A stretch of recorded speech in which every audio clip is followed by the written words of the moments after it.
Assalamualaikum warahmatullahi wabarakatuh. Bismillahirrahmanirrahim. Alhamdulillahi mudhillil akasirah. Alhamdulillahi mudammiril qayasirah. Alhamdulillahilladzi akthara alaina an-ni'mah بل وأسبغها ظاهرا وباطنا وجل هذه النعمة وأعظمها بعثة المصطفى صلى الله عليه وسلم اللهم صل وسلم على من منه انشقت الأنوار سيدنا وحبيبنا وشفيعنا منبع الأنوار وعلى آله وأصحابه وأحبابه ومن من الله سبحانه وتعالى وصول الأنوار سبحانك لا علم لنا إلا ما علمتنا إنك أنت العليم الحكيم ولا حول ولا قوة إلا بالله العلي العظيم وكلهم من رسول الله ملتمس غرفا من البحر أو رشفا من الديم مدد يا سيدي يا رسول الله مدد يا أصحاب رسول الله مدد يا مشايخنا يا شيخنا دستور إلهي أنت مقصودي ورضاك مطلوبي. Jangan lupa sambil kita bagi yang belum niat i'tikaf untuk kita niatkan i'tikaf berada di masjid ini untuk ibadah kepada Allah dan kita lakukan karena Allah Subhanahu wa taala. Yang kita muliakan guru kita Profesor Kashful Anwar, ada juga orang tua kita Al-Habib Tahir Barakbah dan juga guru-guru dari Sekernan, guru-guru kita yang hadir di sini, Bapak Ibu dan seluruh yang mengikuti kajian subuh ini pada khususnya.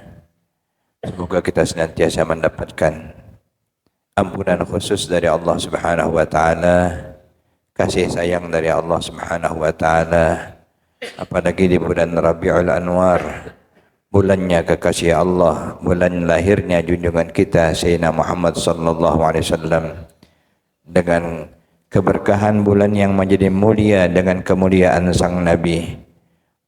Semoga Allah juga muliakan kita dunia dan akhirat. Amin ya rabbal alamin.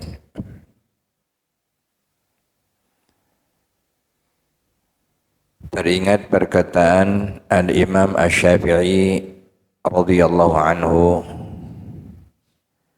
bahwa pengakuan cinta kepada Nabi sallallahu alaihi wasallam wajib diiringi dengan ketaatan kepada Allah dan Rasul-Nya. Wajib kita mengerjakan yang diperintahnya dan menjauhi larangannya, menjauhi maksiat-maksiatnya. Ta'sil ilaha wa tuzhiru hubbahu. Engkau maksiat kepada Allah tapi pura-pura cinta kepada Rasulullah sallallahu alaihi wasallam. Inna hadza muhalun bil qiyas badi'u. Sungguh ini mustahil, tidak ada pantas, dan ini sesuatu yang mengada-ngada. Wa in kunta shadiqan fi hubbihi, jika engkau memang benar dalam mencintainya, ata'atahu, pasti engkau akan taat kepadanya. Fa innal muhibba liman yuhibbu muti'u, karena orang yang mencintai seseorang pasti dia akan mencintai orang yang dicintainya. Mudah-mudahan dengan kehadiran Maulid Nabi sallallahu alaihi wasallam, bulan kelahirannya ini, kita benar-benar mencintai Allah Subhanahu wa taala dan benar-benar mentaati Allah dan Rasul-Nya, berusaha mengerjakan seluruh perintah-perintahnya, menjauhi seluruh larangan-larangannya. Dan semoga kita benar-benar digolongkan dalam golongan al-muhibbin, orang-orang yang mencintai Allah dan Rasul-Nya. Amin ya rabbal alamin. Kemarin telah kita kaji tentang doa iqamat. Mudah-mudahan kita sudah hafal doa iqamat yang khusus diajarkan oleh Nabi kita sallallahu alaihi wasallam, riwayat daripada Sayyidina Abu Hurairah. Allahumma rabb hadhihi ad-da'wati at-tammah was-salatil qa'imah salli ala sayyidina Muhammadin wa atihi su'lahu yawmal qiyamah. Boleh juga Allahumma rabb hadhihi ad-da'wati at-tammah was-salatil qa'imah salli ala sayyidina Muhammadin sallallahu alaihi wasallam wa atihi su'lahu yawmal qiyamah. Ini doa yang lebih khusus untuk doa iqamat. Allahumma rabb hadhihi ad-da'wati at-tammah was-salatil qa'imah salli ala sayyidina Muhammadin sallallahu alaihi wasallam wa atihi su'lahu yawmal qiyamah. Mudah-mudahan ke depan sudah bisa kita praktekkan. Kalau belum, wajib dihafal supaya betul-betul kita meniatkan mengikuti sunnatul Mustafa sallallahu alaihi wa ala alihi wa sahbihi wa sallam tasliman katsira.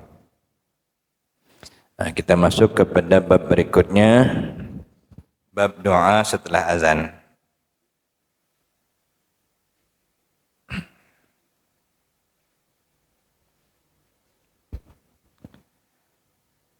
Bab doa ba'dal adzani. Bab doa apa saja yang dibaca ataupun bab tentang berdoa setelah azan. Kemarin untuk spesial doa yang langsung setelah azan telah kita pelajari, jangan lupa sholawat dulu kepada Rasulullah. Karena dalam hadis itu, siapa yang menjawab azan kemudian dia bersalawat kepadaku, maka niscaya Allah akan balas siapa orang salawat kepadaku 1 kali dengan 10 kali balasan salawat. Dan dia berdoa dengan doa Allahumma rabb hadhihi da'wati tammah dan seterusnya, wajabat lahu syafaati, wajib dia dapat syafaatku. Jadi jangan lupa salawat setelah azan, salawat sebelum qomat, salawat setelah qomat, baru doa. Ini baru masuk doa, jangan sampai tinggal antara adzan dan qomat itu. Rawaina an Anas radhiyallahu anhu qala, kami meriwayatkan satu hadis, kata Imam Nawawi, dari Sayyidina Anas radhiyallahu anhu qala, beliau berkata, qala Rasulullah sallallahu alaihi wasallam, Rasulullah sallallahu alaihi wasallam bersabda, la yuraddu du'a'u bainal adhan wal iqamati. Tidak akan ditolak doa yang dipanjatkan di antara adzan dan iqamah. Jadi antara adzan dan iqamah itu jangan lupa kita berdoa. Selain doa adzan yang warid tadi, kita berdoalah. Karena waktu itu adalah waktu yang mustajab doa, dikabulkan Allah doa-doa kita.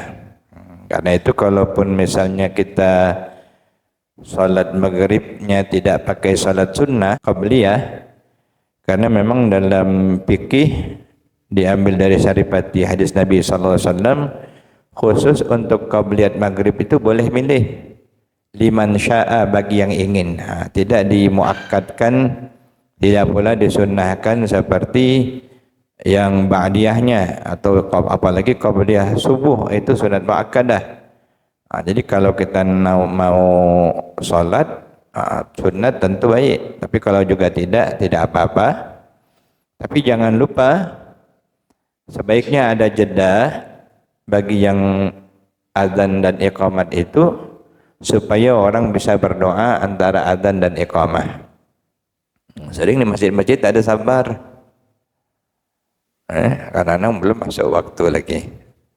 Ataupun habis azan itu tak ada sabar, langsung nak qomat lah. La ilaha illallah, Allahu akbar, sambung lagi. Pastinya ada jeda sebentar. Boleh sambil tegak pun tidak apa-apa yang qomat. Kalau memang duduk agak repot. Tapi tentu bagilah jeda agak-agak, kurang lebih katakanlah semenit lah, ya, supaya dapat berdoa. Karena itu mustajab. Rawahu Abu Dawud wa Tirmidzi wa Nasa'i wa Ibnu Sunni wa ghairuhum. Hadis ini diriwayatkan oleh Imam Abu Dawud, Imam Tirmidzi, Imam Nasa'i dan Imam Ibnu Sunni dan selain mereka. Qala Tirmidzi, berkata Imam Tirmidzi, haditsun hasanun sahih. Hadis ini peringkatnya hadis hasan sahih. Artinya di bawah sedikit daripada sahih, tetapi ketika dikatakan hasan sahih, itu tentu tingkatannya naik setara dengan sahih, walaupun tidak setara 100% dengan sahih. Wa zada Tirmidzi fi riwayatihi fi kitab ad-da'awat min jami'ihi, dan Imam At-Tirmidzi menambahkan dalam riwayat beliau dalam kitab ad-da'awat min jami'ihi, daripada pengumpulnya.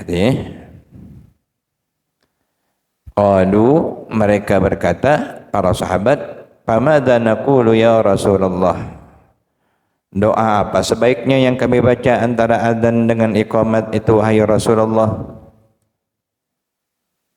Qal, beliau menjawab, sallallahu al-afiyata fid dunya wal akhirah, mintalah al-afiyah kepada Allah di dunia dan akhirat. Allahumma inni as'aluka al-afwa wal afiyah fid dunya wal akhirah. Itu doa yang paling bagus yang kita baca.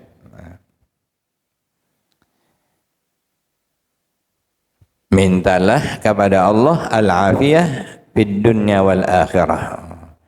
Afiyah ini lengkap, selain maknanya sehat, aman, selamat, itu dalam afiyah semua. Jadi kita minta al-afiyah pada Allah Subhanahu wa taala. Kalau sudah aman, selamat, dijagakan Allah, itu lengkap. Itulah al-afiyah. Dan ini mahal harganya. Dan selalu kita baca juga dalam salat, yaitu pada bacaan duduk antara dua sujud. Rabbighfirli warhamni wajburni warfa'ni warzuqni wahdini wa'afini wa'fu anni. Afiatkanlah aku ya Allah.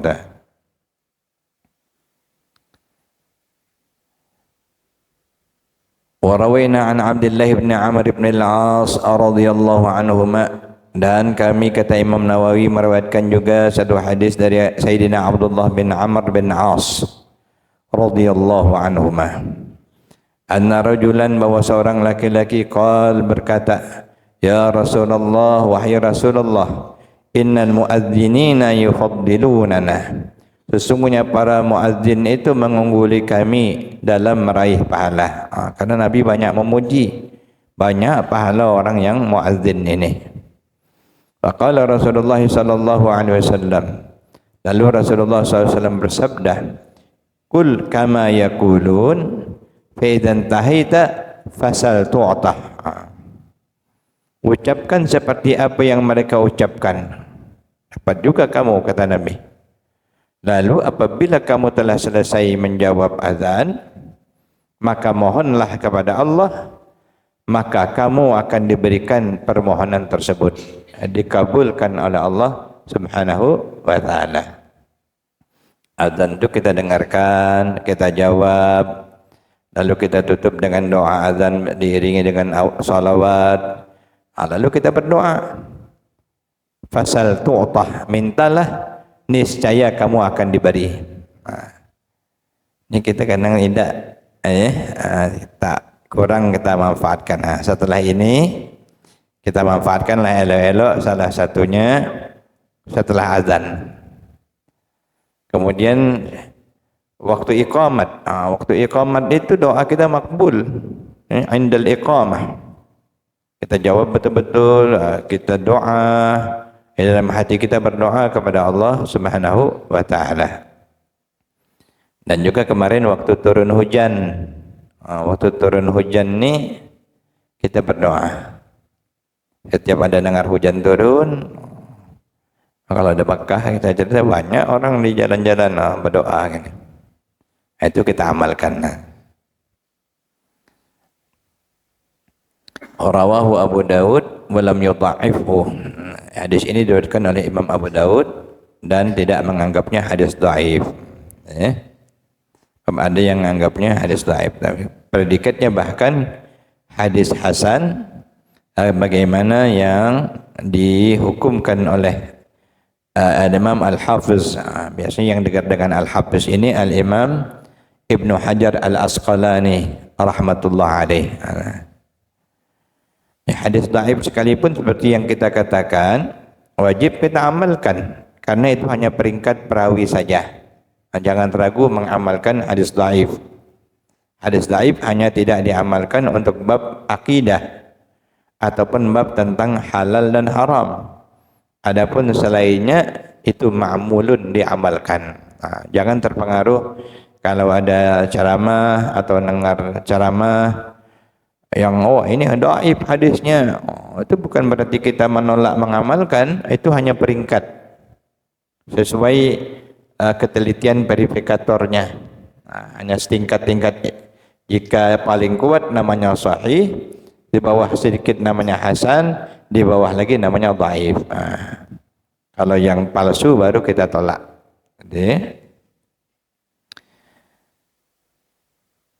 Wa rawaina fi sunani Abi Dawud aidan fi kitab al-jihad, dan kami juga riwayatkan satu hadis pada kitab Sunan Abi Dawud pada kitab tentang jihad bi isnadin sahih, dengan sanad yang sahih, an Sahal bin Sa'ad radhiyallahu anhu, dari sahabat Sahal bin Sa'ad radhiyallahu anhu.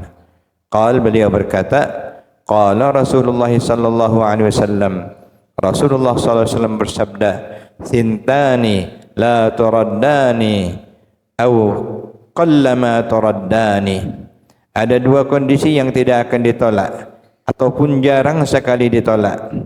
Ad-du'a'u 'indan nida'i, doa ketika usai azan, wa 'indal ba'si, dan doa ketika dalam perperangan, hina yuljumu ba'duhum ba'dah, di saat pertemuan antara kaum muslimin dengan musuh-musuhnya. Ya, doa sewaktu azan ini atau setelah azan ini jarang sekali ditolak, bahkan tidak ditolak. Demikian sabda Rasulullah sallallahu alaihi wasallam. Kita manfaatkan nih, apalagi yang kita ini lagi banyak hajat, termasuk yang sedang banyak utang. Berdoa, ya Allah, utang aku banyak, tutupkanlah ya Allah dengan keberkahan azan yang telah dijanjikan oleh Nabi Muhammad sallallahu alaihi wasallam, bahwa doa setelah azan engkau kabulkanlah ya Allah. Yang ada masalah-masalah dimanfaatkan. Yang sedang sakit baca setelah ini. Yang nyari bini baca juga, kabul insyaallah. Manfaatkan waktu-waktu mustajabah. Di akhir malam waktu mustajab, di antara indal bukur, makan jangan tidur di pagi hari, itu doa mustajab. Macam kita sekarang nih habis isyraq berdoa, ataupun kalau ingin mulai bekerja itu waktu yang berkah. Kan Nabi bilang jangan tidur di pagi hari, dalam pengertian siapa orang yang tidur di pagi hari hilang keberkahan rezekinya. Maksudnya ini yang jadi memang kehobiannya, tapi kalau yang bagi malam tadi memang kurang tidur ataupun lambat tidur ataupun tahajudnya semalam suntuk, bolehlah, tapi tentunya tidak dalam artian memang nak menjadikan bermalas-malasan. Tapi kalau kita dalam kondisi yang lebih baik, kita tidak tidur, kalau mau tidur nanti jam 10-an ke atas, itu sunnah hukumnya, qailulah, ma qabila zuhur, jam 10 sampai jam 11 itu waktu sunnah kita tidur. Kemudian ulama mengatakan kalau tidak dapat antara waktu tersebut, Boleh juga setelah zuhur, tapi yang afdal yang sebelum zuhur. Tapi jangan dekat zuhurnya, dekat zuhurnya tadi lewat tidur gitu ya. Jam 10, 10.30, bangun jam 11 atau 11.30, itu pas niat sudah. Niatkan untuk bangun malam. Ilat pahalanya itu niatnya untuk bangun malam. Yang tak cocok runding ini, pagi itu tidur niat sunnah, habis zuhur tidur niat sunnah juga, malam tak bangun. Kurang pas itu ya. Tapi kalau memang tak terbangun itu lain lah. Kalau memang kita niatkan, insya Allah kita bangun gitu ya. Dan itu mendapat pahala karenanya. Jadi yang mana hobi-hobi tidur, jangan lupa niatkan. Ada tak yang hobi tidur kita ni? Adalah ya. Dalam kitab tasawuf termasuk hal yang kurang dianjurkan, yang membuat hati keras. Salasatun yuqassil qulub, 3 macam yang membuat hati itu menjadi keras. Pertama, kasratul kalam, banyak bercakap. Yang kedua, kasratul ta'am, banyak makan. Yang ketiga, kasratul manam, banyak tidur. Cocok runding nian tu. Bercakap pandai, makan pandai, tidur pun pandai juga. Itu penyebab keras hati. Alhamdulillah. Qultu, kata Imam Nawawi, bi ba'd an-nusakhil mu'tamadati, di sebagian naskah-naskah yang diperpegangi, yulhimu bilha, bukan dengan jim. Boleh dengan kata-kata yulhimu membacanya. Wa 'indal ba'si hina yulhimu ba'dhum ba'dha wa fi ba'dihha bil jim. Dalam sebagian nuskah yang lain ada titiknya bil jim. Wa kilahuma dhahir, antara keduanya itu jelas itu ya. Yulhimu juga maknanya perang yang berkecamuk juga. Dua-duanya boleh. Saat ada peperangan, katakanlah perang ketika antara Iran dengan Israel, itu kan jelas ada peperangan antara Muslim dengan kafir. Itu kita memohonkan orang Muslim dimenangkan dan berdoalah kepada Allah. Itu di antara tempat-tempat doa kita dimakbulkan Allah. Tapi kalau main bola ada masuk nih. Yang pertandingan bola antara Islam dengan kafir itu bukan gitu ya. Tapi kalau enggak pun enggak apa-apa juga lah, yang penting berdoa. Pas misalnya Mesir lawan Israel misalnya, berdoa lah kita. Tapi itu tentu lain babnya. Inilah yang dapat kita kaji pada subuh hari ini. Salah satu yang dapat lagi kita amalkan, jangan lupa berdoa antara adzan dan iqamat. Dan doa yang diajarkan Nabi diantaranya adalah salullah al-afiyah, mohonlah kepada Allah al-afiyah. Misalnya kita baca Allahumma inni as'aluka al-afwa wal-afiyah fid dunya wal akhirah. Atau bisa juga yang kita baca sering, Allahumma inna nas'aluka salamatan fid din wa afiyatan fil jasad wa ziyadatan fil ilmi. Ataupun doa yang witir, Allahumma inna nas'aluka imanan daima. Nanti ada kata-kata Allahumma inna nas'aluka al-afiyah min kulli baliyah wa nas'aluka tamamal afiyah wa nas'aluka dawamal afiyah, dan seterusnya. Tapi jangan lupa, setiap kita yang melakukan sesuatu, apalagi itu kita dapatkan daripada Nabi sallallahu alaihi wasallam, niatnya karena kita mengamalkan sunnah Rasulullah sallallahu alaihi wasallam. Karena kita cinta dengan beliau, kita tahu yang paling terbaik adalah yang beliau ajarkan, maka kita akan meniru beliau sekuat yang dapat kita lakukan. Dan hati kita pun terhubung dengan beliau. Jadi sampai kepada tahap, kata Imam Nawawi, mengamalkan hadis-hadis Nabi sampai pada tahap seakan-akan kita menyaksikan perbuatan itu dari Nabi kita sallallahu alaihi wa ala alihi wa sahbihi wasallam. Mudah-mudahan ini memberikan ilmu dan pemahaman dan dapat kita amalkan. Amin ya rabbal alamin. Ya awwalal awwalin wa ya akhiral akhirin wa ya dzal quwwatil matin wa ya rahimal masakin wa ya arhamar rahimin. Ya awwalal awwalin wa ya akhiral akhirin wa ya dzal quwwatil matin wa ya rahimal masakin wa ya arhamar rahimin. Ya awwalal awwalin wa ya akhiral akhirin wa ya dzal quwwatil matin wa ya rahimal masakin wa ya arhamar rahimin.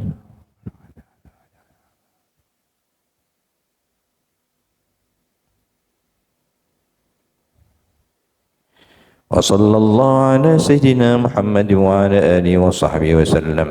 Walhamdulillahi rabbil alamin. Bagi yang ingin sama-sama salat tasbih berjamaah, tetap seperti biasa kita adakan di Masjid Ar-Ridwan setiap subuh Senin kurang lebih jam 4.10. Assalamualaikum warahmatullahi wabarakatuh.